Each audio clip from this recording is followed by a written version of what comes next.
ධම්මස්සවන කාලෝ අයං බදන්තා ධම්මස්සවන කාලෝ අයං බදන්තා නමෝ තස්ස භගවතෝ අරහතෝ සම්මා සම්බුද්දස්ස නමෝ තස්ස භගවතෝ අරහතෝ සම්මා සම්බුද්දස්ස නමෝ තස්ස භගවතෝ අරහතෝ සම්මා සම්බුද්දස්ස කිච්චෝ මනුස්ස පටිලාභෝ කිච්ඡං මච්ඡාන ජීවිතං කිච්ඡං සත්තම්ම සවනං කිච්ඡෝ බුද්ධානං උත්පාදෝ ශ්‍රද්ධා බුද්ධ සම්පන්න වාසනාවන්ත පින්වතුනි අද මේ මොහොතේ සූදානම් වෙන්නේ අප තථාගත සම්මා සම්බුදුරජාණන් වහන්සේ දේශනා කළ ශ්‍රී සද්ධර්මයෙන් බිඳක් ශ්‍රවණය කිරීමටයි. අද දින මේ දායකත්ව ධර්ම දේශනාව සඳහා දායකත්වයේ දරන්නේ මනුෂ්‍ය සිල්වා මහතා සහ එම මහතාගේ ආදරණීය පියාණන් ඇතුළු පවුලේ සියලු දෙනා විසින් දායකත්වයේ දරන අතර පින්කමේ ආරමුණු වශයෙන් සඳහන් කරන්න දෙන්නේ මනුෂ්‍ය සිල්වා මහතාගේ ආදරණීය මෑණියන් මිය ගිහිල්ලා දවස් 7ක් දින 7ක් 7 දවසේ ධර්ම දේශනාව තමයි අද දින මේ ආකාරයෙන් සිද්ධ කරන්නේ. පින්තුනි අප ලෞතර බුදුන් වහන්සේ දේශනා කළා තියෙනවා මියගිය ඥාතීන්ට පින් අනුමෝදන් කළ යුතුයි කියලා. ඒ වගේම බුදුරජාණන් වහන්සේ සිංහාලෝවාද සූත්‍රයේ දේශනා කළා තියෙනවා මව්පියන්ගෙන් දරුවන්ට දරුවන්ගෙන් මව්පියන්ට දිය යුතුකම් තියෙනවා කියලා. මේ යුතුකම් අතර දරුවන්ගෙන් මව්පියන්ට දිය යුතුකම් වල පස්වෙනි යුතුකම තමයි ඒ මව්පියන් මිය ගියාට පසුව ඒ මව්පියන්ට මේ ආකාරයෙන් කුසල් දහම් කළා පිනෙන් සංග්‍රහ කිරීමක් කරන්න ඕනි කියලා. එසේනම් අද මේ මනුෂ්‍ය සිල්වා මහතා ආදරණීය පියාණන් එකතු වෙලා මේ සිද්ධ කරන්නේ සමන්ගේ මෑණියන්ට කළ යුතු යුතුකම. සිංහාලෝවාද සූත්‍රයට අනුව ඒ යුතුකම අද දින 7 දවසක් ගෙවෙන අද දින මේ ආකාරයෙන් සිද්ධ කරනවා. අප තථාගතයන් වහන්සේ දේශනා කළ තියෙනවා දුර්ලභ වූ කරුණු 4ක් ගැන. කිච්චෝ මනුස්ස පටිලාභෝ මේ මනුස්ස ආත්මය මිනිස් ආත්මය ලැබීම බොහෝ අපහසු දෙයක් කියලා. ඒ වගේම පිනතුනි කිච්ඡම් මච්ඡාන ජීවිතං ඊටත් වඩා අමාරුයි මේ ජීවිතය පවත්වාගෙන යන්න. කිච්ඡං සද්ධම්ම සවන මේ සද්ධර්මයේ ඇසීම ඊටත් වඩා අමාරු කාර්යයක්. අවසාන වතාවට දුර්ලභ වූ කාරණය තමයි කිච්චෝ බුද්ධානං උත්පාදෝ බුදුරජාණන් වහන්සේ නමකගේ ඉපදීම ඊටත් වඩා දුර්ලභ වූ කාරණයක්.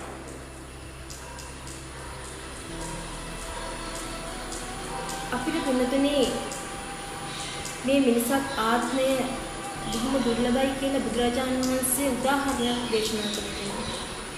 කන කැස් බෑවා විය සිදුරින් අහස බලනවා හා සමානයි. එසේනම් ඒ තරම් වූ මිනිසත් ආත්මය අපි ලැබගෙන තියෙනවා. අපි භාග්‍යවන්තයි. ඔබ භාග්‍යවන්තයි. ඒ වගේම පින්තුනි මේ මනුස්ස ජීවිතය රැකගෙන යාම පවත්වාගෙන යාම ඊට වඩා අසීරු කාර්යයක්. අපි මනුස්සාත්භාවයක් ලැබුණ මදි. ඒ මනුස්සාත්භාවයෙන් ප්‍රයෝජන ගන්න ඒක හරියට පවත්වාගෙන යන්න ගන්න. අපිට කෙනෙක්ව රවට්ටන්න ලේසි කියන්නේ. ඒ අය බොරුවෙන් මුලා කරන්න පුළුවන්. සීන ලෝකේ කතර මං කරන්න පුළුවන්. හැබැයි පිළිතුරේ ඒ අයට ඒ පුද්ගලයාට මේ ජීවිතේ යථාර්ථය තේරුම් ගන්න දෙන්න අමාරුයි. භාග්‍යවතුන් වහන්සේ මේ ලෝකෙ දිහා දැක්කා. භාග්‍යවතුන් වහන්සේ මේ ලෝකෙ දිහා දැක්කේ තුනතුනි නෙළුම් පොකුණක් වගේ. නෙළුම් පොකුණක ස්වභාවය අපි දන්නවා. මඩේ හැදිලා ඒ නෙළුම් පැලෙන් හටගන්න නෙළුම් පොහොට්ටුව මඩේ හැදිලා වැඩිලා වතුරෙන් උඩට ඇවිල්ලා ඒ වතුරේ ගෑවි නොගෑවි ඒ පොහොට්ටුව මෝරන හිරු ආලෝකේ ලැබෙනවා සමගම විකසිත වෙනවා පිපෙනවා. හැබැයි වෙනතුනේ සමහර මල් තියෙනවා වතුර යට තියෙන්නේ තාම උඩට ඇවිල්ලා නැහැ මෝරලා නැහැ. ඒ පොහොට්ටු වලට කතරම් හිරු ආලෝකයේ ලැබුණා විකසිත වෙන්නේ පිපෙන්නේ. ඇයි වතුර යට තියෙන්නේ තාම මෝරලා නැහැ. අන්න ඒ වගේ තමයි කෙනෙකුගේ මේ ලෝකේ මේ මිනිස්සු. තථාගතයන් වහන්සේ දේශනා කරනවා මේ මිනිස්සු ළඟ රාගය, ද්වේෂය, මෝහය තියෙනවා. සමහර පුද්ගලයන් තුළ රාගය අඩුයි, ද්වේෂය අඩුයි, මෝහය අඩුයි. එවන් වූ පුද්ගලයන්ට පිළිතුනේ දහම් ශ්‍රවණය කිරීම, ධර්ම දේශනා කිරීම අර මඩෙන් උඩට ඇවිල්ලා, වතුරෙන් උඩට ඇවිල්ලා හිරු ආලෝකයට විකසිත වුණු ඒ මල වගේ, මල් පොහොට්ටු වගේ ඒ පුද්ගලයාගේ නුවණ පහළ වෙනවා, ප්‍රඥාව වැඩෙනවා, ප්‍රඥාව විකසිත වෙනවා. මේ ධර්මය අවබෝධ කර ගන්නා නුවණ පහළ වෙනවා. පින්තුේ තවත් කොටසක් ඉන්නවා. ඒ අය තාම වතුර යට ඉන්නේ. ඒ පුද්ගලයන් තුළ රාගය, ද්වේෂය, මෝහය මේ අකුසල ධර්ම පිළිලා තියෙන්නේ. ඒ අය ඒ රාග, ද්වේෂ, මෝහ කියන ඒ අකුසල ධර්මයන්ගෙන් අන්ත වෙලා ඉන්නේ. මේ යථාර්ථය තේරුම් ගන්න අමාරුයි. ඒ අය පින්තුනේ ඒ අයට කෙතරම් දහම් දේශනා කරත්, ධර්ම ශ්‍රවණය කරත් ඒ අයට ධර්මය අවබෝධ කරගන්න නුවණ පහළ වෙන්නේ නැහැ. ඒ අය හරියට අර නෙළුම් පොකුණේ වතුර යට තියෙන මෝරක් නැති නෙළුම් පොහොට්ටු වගේ. කෙතරම් දහම් ශ්‍රවණය කරත්, ධර්ම දේශනා කරත් ඒ අයට වටහා ගන්න උවමනාවක් නැහැ. අකමැති. මොකද ඒගොල්ලෝ බොහෝ කාලයක් රැවටීමෙන් ජීවත් වුණා. රාග, ද්වේෂ, මෝහ කියන මේ අකුසල ධර්මයන්ගෙන් වෙලිලා හිටියේ. ඒ නිසා ඒ අයට දහම් ශ්‍රවණය කරාට ඒ නිවන පහළ වෙන්නේ. ඒකට පිළිතුරේ බොහොම දුර්ලභයි. එහෙනම් මේ මනුස්සාත්භාවයක් ලැබුවට මට පිළිතුරේ ඒ මනුස්සාත්භාවය හරියට පවත්වාගෙන යන්න බැරි. ඒක ගොඩාක් දුර්ලභ දෙයක්. ගොඩාක් අපහසු දෙයක්. අප තථාගතයන් වහන්සේ මේ මනුස්සාත්භාවය ගැන දේශනා කළා කියලා. මේ මනුස්සාත්භාවය හරිම දුර්ලභයි.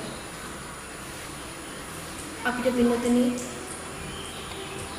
වටිනා දේවල් ගොඩාක් ලැබිලා තියෙන මේ ජීවිතේ.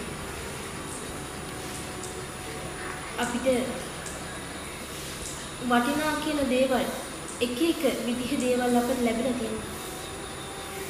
හැබැයි පින්නතනේ ඒ හැම දෙයක්ම කාලෙන් කාලෙට මොහොතින් මොහොත අපිට නැති වෙලා යනවා. හැබැයි පින්නතනේ යම් කෙනෙක් දැනගත්තොත් වටහා ගත්තොත් මේ මනුස්ස ආත්මභාවය මේ මනුස්ස ආත්මභාවයේ ලැබුණු වටිනාම දේ කුමක්ද කියලා අන්නේ පුද්ගලයාට පුළුවන් කෙනෙක් මේ මනුස්ස ලෝකයට ආපු කාරණේ හරියට ඉෂ්ට කරගන්න. නිවැරදි ඉෂ්ට කරගන්න පුළුවන්. පින්තුනේ මේ මිනිස් ආත්මයක් ලබන කෙනෙකුට ලැබෙන දුර්ලභම දේ තමයි බුද්ධ ශාසනය කියන්නේ. බුද්ධ ශාසනය හැම කාලයකම නැහැ. එහෙනම් අපි වාක්‍යවන්තයි. මේ සම්බුද්ධ ශාසනයක් තියෙනවා අපිට වෙනස් වෙන අවස්ථාවක් තියෙනවා. අපිට වෙනස් වෙන හැකියාවක් තියෙනවා.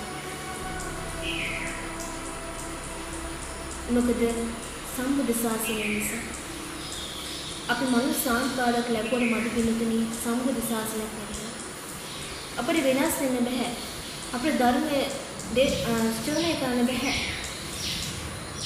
ඒයි සම්බුද්ධ ශාසනයක් නැති නිසා. එහෙනම් අපි දෙකම ලැබලා තියෙනවා. හැබැයි අපේ අවාසනාවන්තකමකට සම්බුදුරජාණන් වහන්සේ භාග්‍යවතුන් වහන්සේ මේ මොකට පරිණාමයට පත් වෙනවා. හැබැයි පිළිතුනි භාග්‍යවතුන් වහන්සේ පරිනිර්වාණයට පෙර දේශනා කරන්න දුනා. මහණෙනි මම පරිනිර්වාණයට පත් වුණාට ඔබ අසිරණ නැහැ. මේ ධර්මය ශාස්ත්‍රයෙන් හැටියට මම ඉතිරි කළා යනවා. කොමක්ද වෙනද ශාස්ත්‍රඥ වාසිය කියන්නේ? ශාස්ත්‍රය කියන්නේ මඟ කියන එක. පාර කියන එක. අපිට ඕන තරම් පිළිතුනේ මේ ජීවිතේ පාර කියන අය හම්බෙලා තියෙනවා. ඔයා මේ පාරේ යන්න, ඔයා මේ පාරේ යන්න, මං කියන විදිහට වැඩ කරන්න. මේ විදිහට ඕන තරම් අපිට කියලා තියෙනවා මිනිස්සු. පුද්ගලයන්. අපිට හම්බෙලා තියෙන මේ විදිහට පුද්ගලයන්. හැබැයි පිළිතුනේ මේ ලෝකේට හරි පාර දෙන්නේ එකම ශාස්ත්‍රඥ වහන්සේ තමයි භාග්‍යවතුන් වහන්සේ. භාග්‍යවතුන් වහන්සේට තිබුණේ මහා කරුණාව. හරියට වැස්සක් වගේ. හැමෝටම එක සමානව. ඒ වැස්සෙන් විශේෂයෙන් ලෝක තුනක් තිබුණා. ඒ තමයි බ්‍රහ්ම ලෝකය, දිව්‍ය ලෝකය, මනුෂ්‍ය ලෝකය. මේ තුන් ලෝකයම එකලු කලේ සම්බුදුරජාණන් වහන්සේ. තිරිසන් සතුන් පවා මේ ධර්මය මේ බුදුරජාණන් වහන්සේගේ මහා කරුණාවට පැහැදුණා. එහෙනම් පිළිතුරේ ඊතරම් වාග්යවන්ත විදිහට තමයි අපි මේ උත්පත්ති ලැබලා තියෙන්නේ. එසේනම් මේ උත්පත්ති ලැබු කාරණේ අපි හරියට ඉස්ත කරගන්න ඕනේ. අපි පින්නතුනේ මේ ගෙවන්නේ බොහොම දුක් කම්කටොළු කියන සසර. අපි මේ ලෝකේ දැකලා තියෙන්නේ තිරිසන් ලෝකේ, මනුස්ස ලෝකේ විතරයි. අපිට පේන තියෙන මේ ලෝක දෙක විතරයි.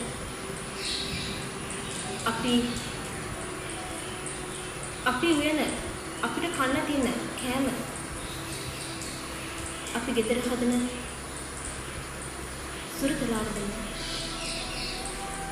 හැබැයි අපි දැනගන්න තියෙන මේ ලෝක දෙකක් කියලා. එයා ඉන්නේ අක්සල් කර්ම කරලා කරනවා. හැබැයි මම වාක්‍යවන්තයි. මම පින් කරලා තියෙන නිසා තමයි මනුස්සාන් බවට කරලා තියෙන්නේ. අපි දන්නේ මේ ලෝක දෙක විතරයි. හැබැයි මොනවාද භාග්‍යවතුන් වහන්සේ ලෝක ගැන දන්නා පරාසය ඊට වඩා පුළු. අපි අහලා තියෙන නේද පිළිදී බ්‍රහ්ම ලෝකයේ ගැන. හැබැයි අපි දැකලා තියෙනවද නෑ. අපි දැකලා නෑ. හැබැයි භාග්‍යවතුන් වහන්සේ මේ ලෝකෙ දැක්කා. මේ ලෝකයේ ගැන දැනුමක් තිබුණා. අපි දැකලා තියෙන දිව්‍ය ලෝකේ නෑ. නමුත් එහෙම එකක් තියෙනවා ලෝකේ. ප්‍රේත ලෝකේ, අපාය මේ ලෝක ගැන බුදුරජාණන් වහන්සේ හොඳින් දන්නවා. අපි දැකලා තියෙනවද? නෑ. හැබැයි එහෙම ලෝක තියෙනවා. අපි ගිහිල්ලා නැද්ද? අපාය. ගිහිල්ලා දෙනවා. අපි වැඩි ප්‍රමිතිය දෙන්නේ අපාය.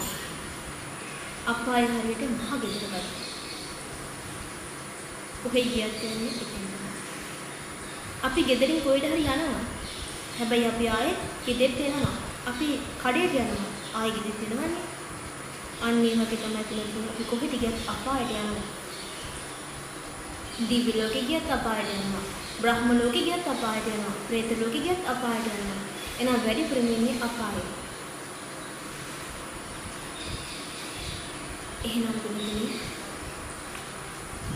මේ සංසාරේ හරිම දුක්ඛයි. දුක් සහිත සංසාරයක තමයි අපි මේ ගමන් කරන්නේ. ඒ ගමන් කරන අතරවාරයේ තමයි අහම්බේ. දුර්ලභ ලෙස මේ මනුස්සාත්භාවයට ආවේ. මේ මනුස්සාත්මය ලැබුවේ. එහෙනම් අපි නිකම්ම මරණයට පත්වලා හරිනවද?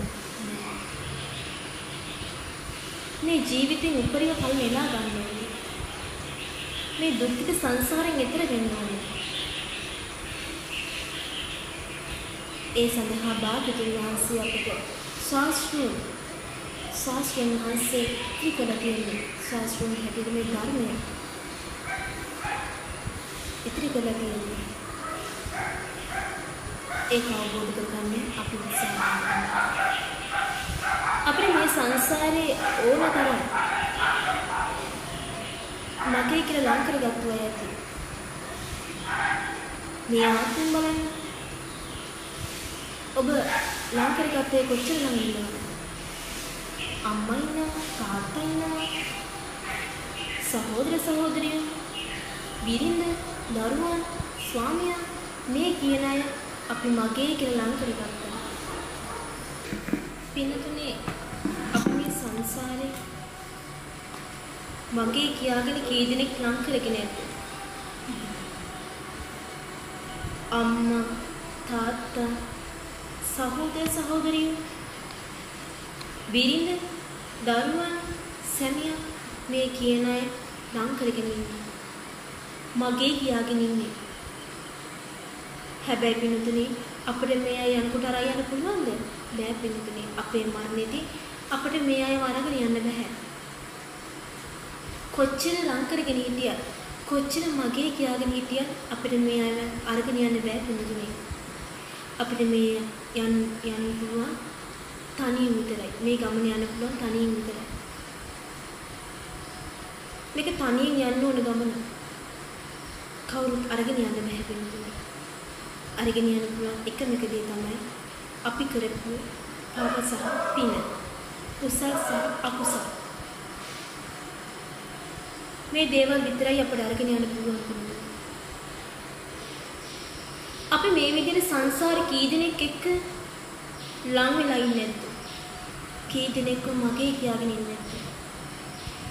ඒ ලෝකේ සමහර විට අපි වෙනුවෙන් අඬන අය ඇති. හැබැයි අපි මේ ලෝකේ තව කට්ටියක් නම් කරගෙන ඉන්නේ. මගේ කියාගෙන ඉන්නේ. අපි මේ ලෝකෙන් ගියාට පස්සේ අපි මරණයට පස්සේ පත් වුණාට පස්සේ අපි වෙනුවෙන් කී දෙනෙක් නම් අඬයිද? කී දෙනෙක් නම් වැළපෙයිද? දුක් වේද? හැබැයි පින්තුනි ඒ ලෝකේ තව කෙනෙක් එක්ක සතුටින් වෙන්න පුළුවන්. ඒ වෙලාවෙ මේ ලෝකේ අපි වෙනුවෙන් අඬනකොට ඒ ලෝකේ තව කෙනෙක් එක්ක සතුටින් වෙන්න පුළුවන්.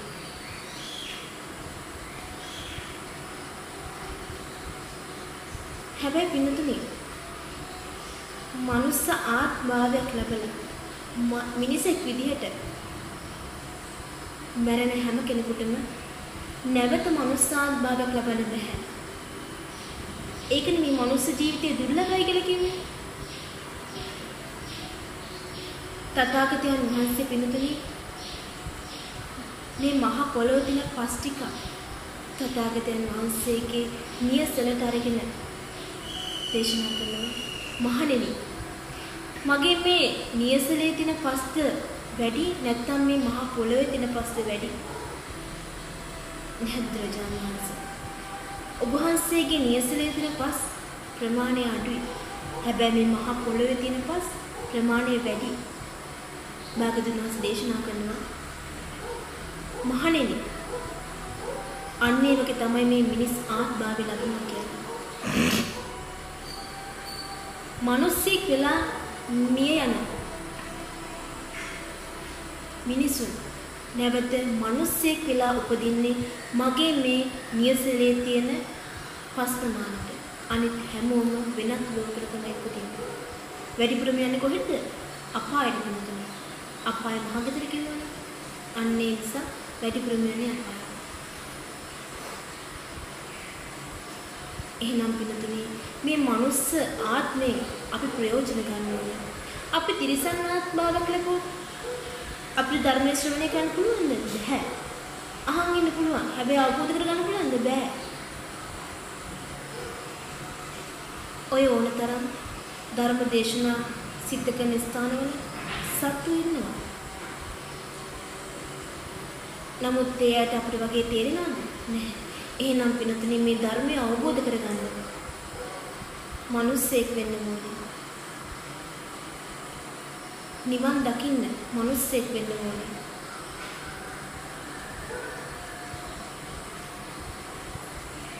පිනතුනි අප භාග්‍යවතුන් වහන්සේ බරණැස් නුවර මහරි රුකමුලදී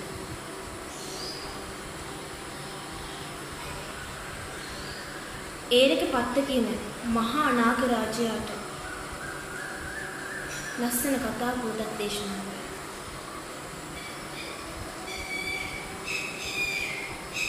මේ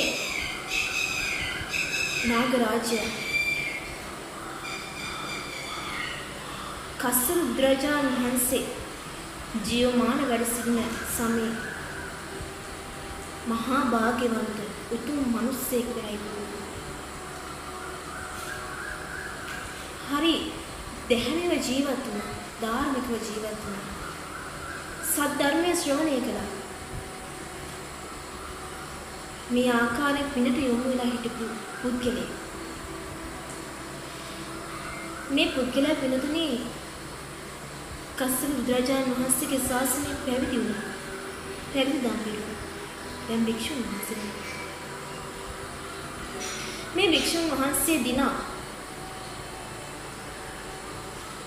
ගමනක් වැඩම කරනවා. මේ යන අතරමඟදී මේ භික්ෂුන් වහන්සේට ගඟකින් එතර වෙන සිද්ධ වෙනවා.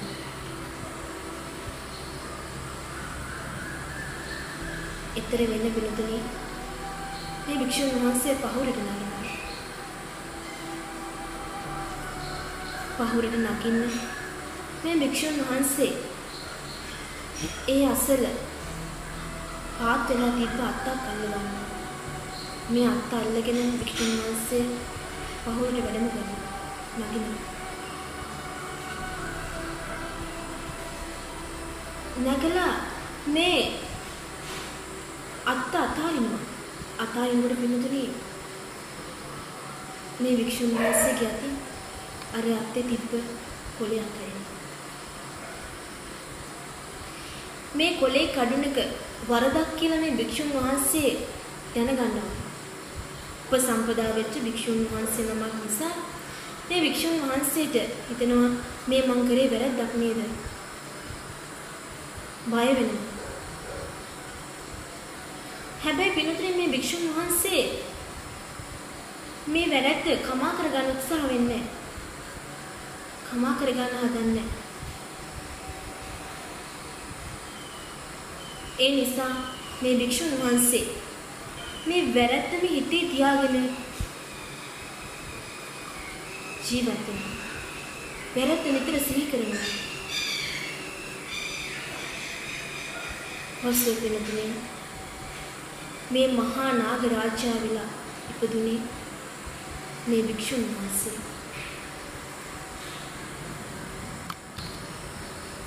මේ ඒකටපත් නාග රාජ්‍ය මේ කතාව අහන් ඉඳලා පින්තුනේ දුක් වෙනවා. මේ නාග රාජ්‍ය බුදුරජාණන් වහන්සේ ළඟට එනවා. ඇවිල්ලා අඬමින් තමන් මේ පත් වෙලා තියෙන දුක් ඇති ස්ථානය ගැන දුක් වෙනවා. එතන හිටපු අනිත් පිරිස මේ දේශනාව අහලා මේ කතාව අහලා ධම්ම අවබෝධ කරගන්නවා. ධම්ම අවබෝධ කරගෙන ඒ සියලු දෙනා නිර්වාණය සාක්ෂාත් කරගන්නවා. හැබැයි පිනතුනි මේ නාගරාජ්‍ය තිරිසන් ආත්මයක් ලැබුණ නිසා නිවන් දකින්න බැරි වෙනවා. මේ නාගරාජ්‍යය නිවන් දකින්න හම්බෙන්නේ නැහැ. මොකද තිරිසන් ආත්මයක් ලැබුණ නිසා. එහෙනම් බලන්න පිනතුනි මේ මනුස්ස ආත්මයේ තියෙන වටිනාකම මිනිස් ආත්මයේ තියෙන වටිනාකම එසේනම් අපි මේ මිනිස් ආත්මයෙන් උපරිම ප්‍රයෝජන ලබා ගන්නවා. අපි ඒකට උත්සාහවන්ත වෙන්න ඕනේ. සබ්බ පාපස්සකරණ කුසලස්ස උපසම්පදා සචිත්ත පරියෝදපන ඒතම් බුද්ධානුශාසන. සබ්බ පාපස්සකරණ සියලු පව්වලින් ඈත් වෙන්න ඕනේ. කුසලස්ස උපසම්පදා කුසල රැස් කරන්න ඕනේ. සචිත්ත පරියෝදපන තමසිත පිරිසිදු කරගන්න ඕනේ. ඒ තමයි බුද්ධ අනුශාසන.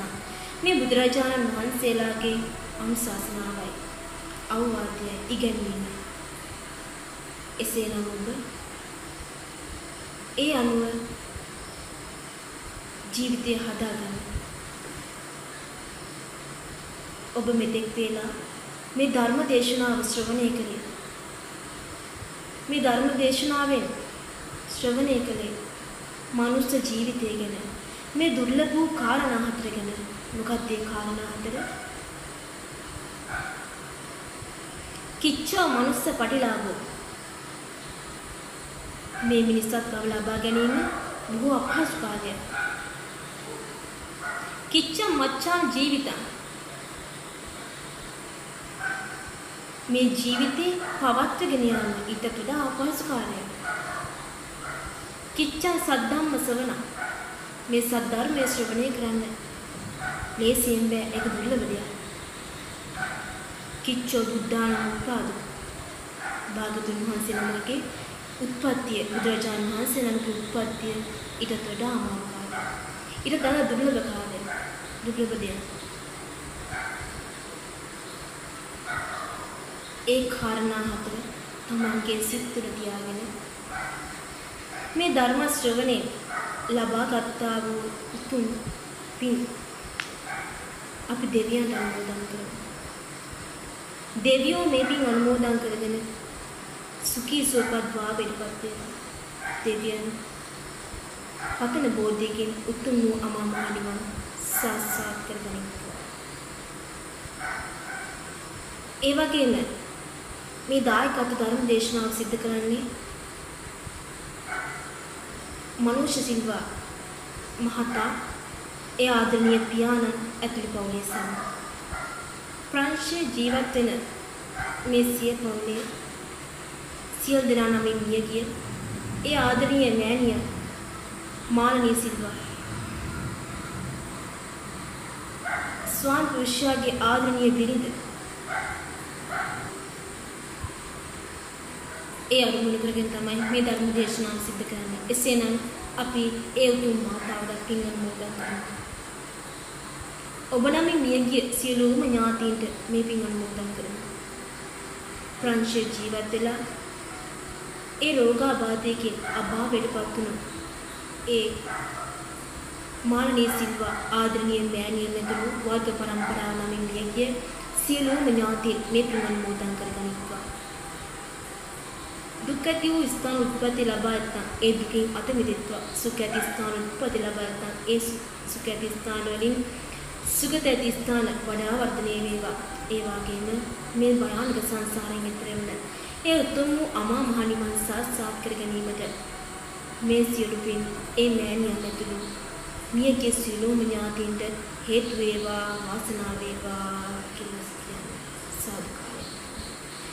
ඒ වගේම පිනුතුනි භාගතුන් වහන්සේ දේශනා කළා තියෙනවා අපිට මියගේ කෙනෙකුට අතින් අතකට දෙයක් දීලා එයාගේ සිත සතුටු කරන්න බෑ. අපිට කරන්න පුළුවන් නුවණ කුසල් දහම් කියලා පිනෙන් සංග්‍රහ කිරීමමයි. එසේනම් මේ ආදරණීය දුආදරුවනුත් කරේ ඒ වගේම ඒ ආදරණීය ස්වාමි පුරුෂයත් කරේ තමන්ට කරන්න පුළුවන් අවසානිකම. ඒ තමයි නිවන කුසල් කරලා පිනෙන් සංග්‍රහ කිරීම. එසේනම් මේ ධර්මදේශනාවේ දායකත්වයේ දරපු මනුෂ්‍ය සිල්වා මහතා ඇතුළු ආදරණීය පියාණන් ඇතුළු සිය පොලේ සියනාට මේ සාධර්ම ශ්‍රවණේ ලබා ගත්තා උතුම් වූ ආනිසංස ආශිර්වාද තමන්ගේ ජීවිතයට ලැබිලා ජීවිතේ සාර්ථක කරගෙන මේ භයානක සංසාරයෙන් ඈතර ඒ උතුම් චතුරාර්ය සත්‍ය අවබෝධ කර